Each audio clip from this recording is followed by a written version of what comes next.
Okay, so as I said, Principles of Effective Business Communication, Part 1. And in the introduction there, you see two pie charts explaining the time that we spent communicating in the workplace. Now, of the time that we are in the workplace, we spend 70% of that time communicating and really only 30% of the time not communicating. That's everything else that we do. When we talk about communicating, we are talking about listening. That takes up most of our time, 45% of our communication time. Speaking, that takes up 30% of our time. Reading, that takes up 16% of our time. And writing, that takes up 9% of our time. Now, you can think for yourself that if you are a good communicator, there are certain advantages for that in the workplace. And if your communication is bad, then it's going to have an effect in the workplace. So the advantages of good workplace communication is, of course, that it ensures accuracy and speed because you do things once and you don't have to do it a second time. It develops relationships. People with good communication skills will get along with both colleagues and superiors. If you are a manager, it will motivate and empower employees. Of course, somebody that communicates well will consult wide, and that will lead to better results. It will be easier to persuade others, which is especially important if you are in a sales role. And then, of course, it promotes self-expression. And self-expression is important. I mean, how else are you going to ask for a raise? The effects of bad workplace communication, on the other hand, is that most adults only listen with 25% efficiency. That's why it's possibly feeling to you like sometimes you say something and you think later to yourself, did nobody hear a word what I was saying? Well, that's because 3/4 goes astray in the process. Business people spend only 30 to 120 seconds reading a document. That is because they are so busy. So if you're going to run an online marketing campaign and you're sending out emails or SMSs, whatever you choose, you have to keep it short because the person reading it is really only going to spend at most 2 minutes reading your document. Also, poor communication causes conflict, it causes misunderstanding, and in a group, it will cause the breakdown of the group. It leads to ineffective group performance. And in fact, most labor unrest that we see is due to ineffective communication. There's a communication gap between labor and management, and because of that, you have strikes and lockouts and the like. Okay. Now, when we look at the communication process, the textbook talk about the 8-step communication process, and every time one of those steps is mentioned, you will see that I both bolded it and underlined it for you. So what do we have in the communication process? Well, firstly, we have the sender, and the sender is sending a message that is encoded via a communication channel to the receiver who must decode it. The receiver then sends feedback that is also encoded via the same or another communication channel back to the sender. And there's noise that we also call communication barriers, and this noise can impair the communication at any step and must actively be negotiated by both the sender and the receiver. Okay, so let me explain this in a little bit more detail. In the case of this class, I am the sender and I am sending a message. And the message that I'm sending you is, this is the principles of business communication. Okay, that's my message. The message is encoded. Now, in this case, it is encoded in two codes. The first code is the English language. I put my thoughts into the English language and then I speak it. But it's also encoded in that I am using a PowerPoint presentation. Okay. The communication channel that I'm sending, well, I'm not seeing you at this point, so it is not face-to-face.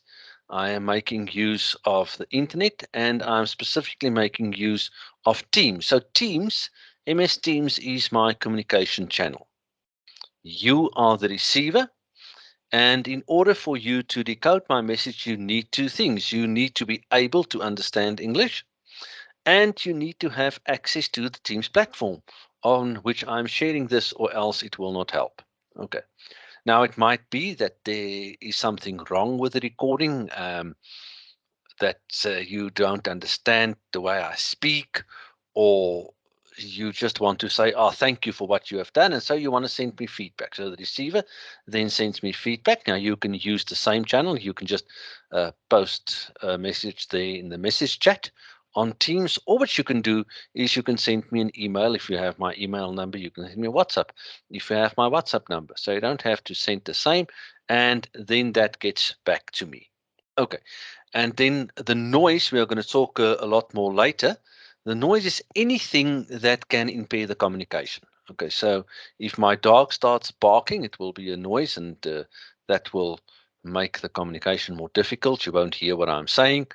Or somebody could be calling you while you are trying to listen to the message. There's a lot that can go wrong. But as I say, we'll go into that a little bit later.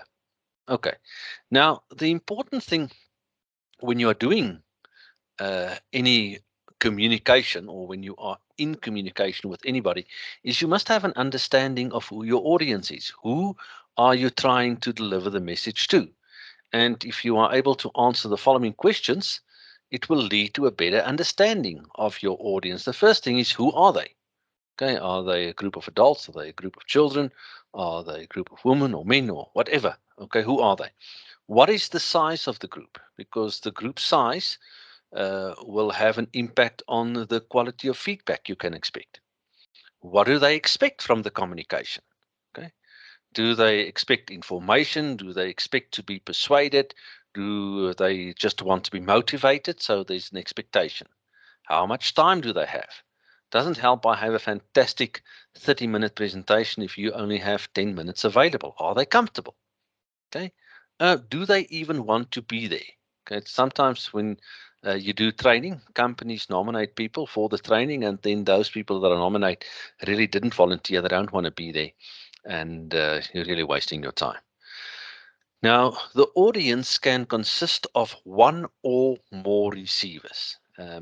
You don't even know how many other people are listening to this recording right now. Maybe it's just you. Maybe I organize that many people are reading to it, listening to it at the same time. It's possible. And then, of course, in a group, different people can act as both senders as receivers. If you are in a conversation with a friend, it's difficult to say who is the sender and who is the receiver, because it's changing all the time. Yes, there might be one person that initiated the communication that could be regarded as a sender, but maybe the other person then starts speaking a lot more and it takes over that role. So that's one-to-one communication. It can be a 1-to-2 or 2-to-2 or 3-to-3 communication, as you see in the second little figure there, where you have three people all taking part in a conversation. Or then you can have a group. There we have a group of 5 people, illustration at the bottom there, and they are all engaging with each other. Okay. The message and the communication channel. Sometimes people get confused between what is the message and what is the communication channel. So I thought I explained the difference to you here. The message is the information that you want to give the receiver. Okay. I want to tell you about the importance of effective business communication. That's the message. I want to be as accurate as possible. I don't want to give you information that is wrong or that might be outdated. That will not be good. And you want the receiver to understand the message as you conceive it. I want you to be confused and have to watch this recording 10 times because I wasn't clear. So that's what I'm hoping for, that you will understand the message the way I conceived it in my head. Now, the channel is the way you send the message, and there are basically 3 different channels. You can have a written channel, a verbal channel, or non-verbal channel. The written channel that you can choose can be a letter, a fax, email. I've listed a couple of them there. The verbal channel could be voicemail, telephone, radio, a lecture, a meeting. It could be a Teams presentation like this. Okay, so in this case, I've chosen a verbal channel.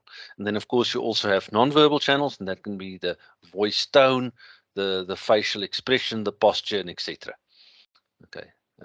What we do with our bodies conveys a lot, and in part 2 of this module, we will have a look at that in a lot more detail. Okay. Next thing we have to look at is communication categories, and there's basically 4 communication categories. The first one is intra.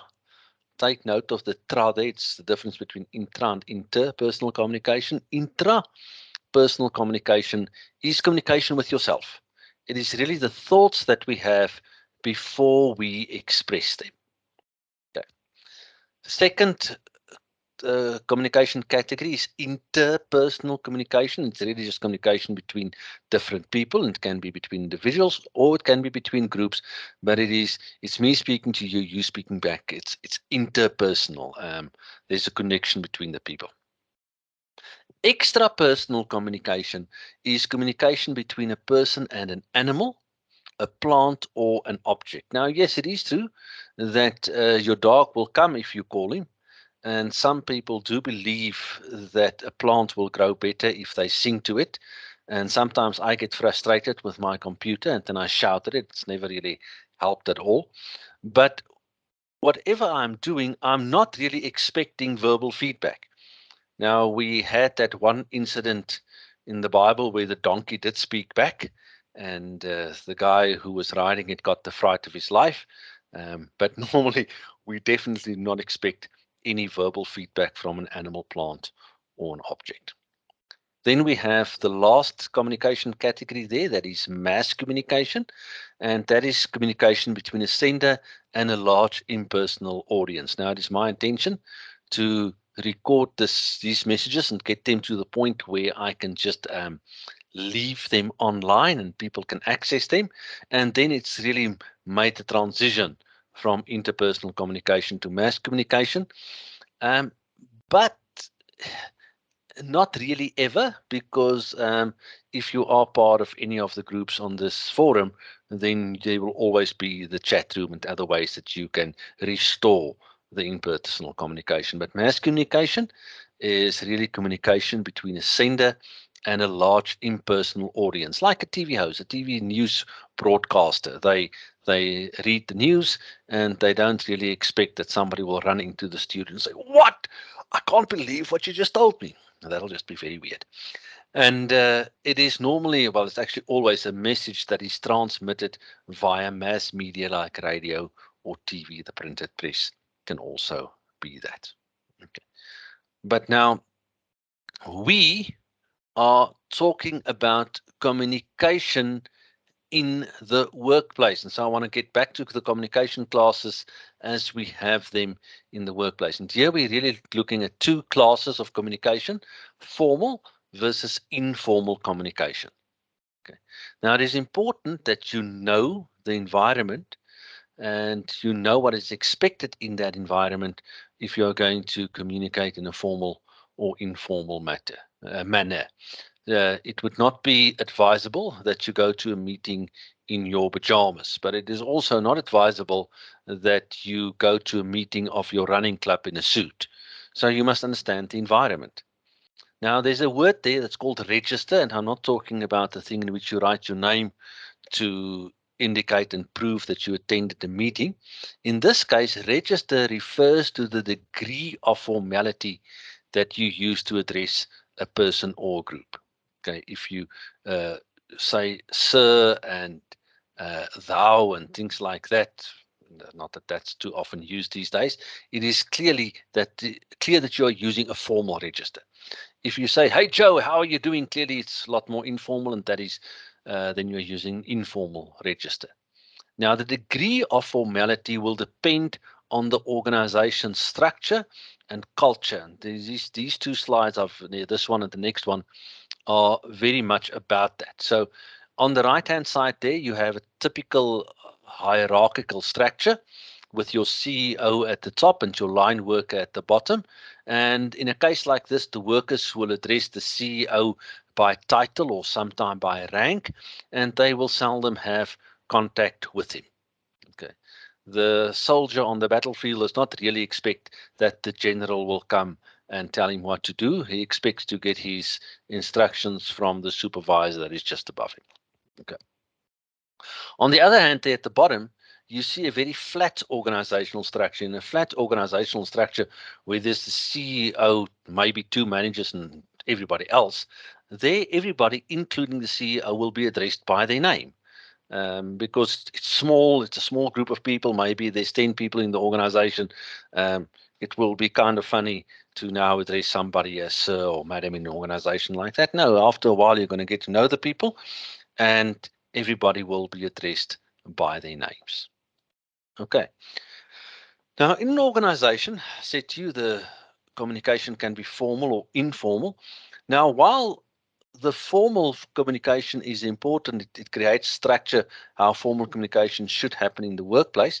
So as you see there, you have a manager, and the manager communicates to the supervisor communicates to the workers, but the workers also communicate among themselves. You have communication among your colleagues. Now, that is the formal way communication in the workplace is designed. But on the right-hand side, you see all the informal things that influence communication within the organization. Firstly, there's the grapevine. Okay. Uh, Sometimes it's called rumors or the rumor mill, not nearly always, but most of the time. And what happens in the grapevine, nobody can really tell where the message originated, but somebody heard something or overheard something or half heard something, and so it becomes part of the organizational conversation. Then you have people with similar cultures at different levels in the organization, and they might communicate with each other and create a little subculture within the organization. There can be group identity. Often in an organization, you have a project group. The people in that project group come from different departments, but very soon they develop a separate group identity as part of that project group. You have people who've shared values in the organization, and they will chat to each other or speak to each other or relate to each other in a different way than they relate to other people in the organization. People of different religious orientations worship at different times. So you can think that there might be a club in the workplace to get people to a certain place at a certain time in the week or day, so that they can exercise their religious freedom. And then, of course, there's shared interest. People will talk about that. Now, it's dangerous, all of these things, in a way, but you must realize that they do happen, and the management must actually try to utilize it. Dangerous, why do I say that? Well, things like shared interest will not really be discussed in a formal environment, but it can make the tea times become very long, and then the work doesn't get done. So therefore, the manager must make sure that they actually manage the informal communication in the organization very well. Okay.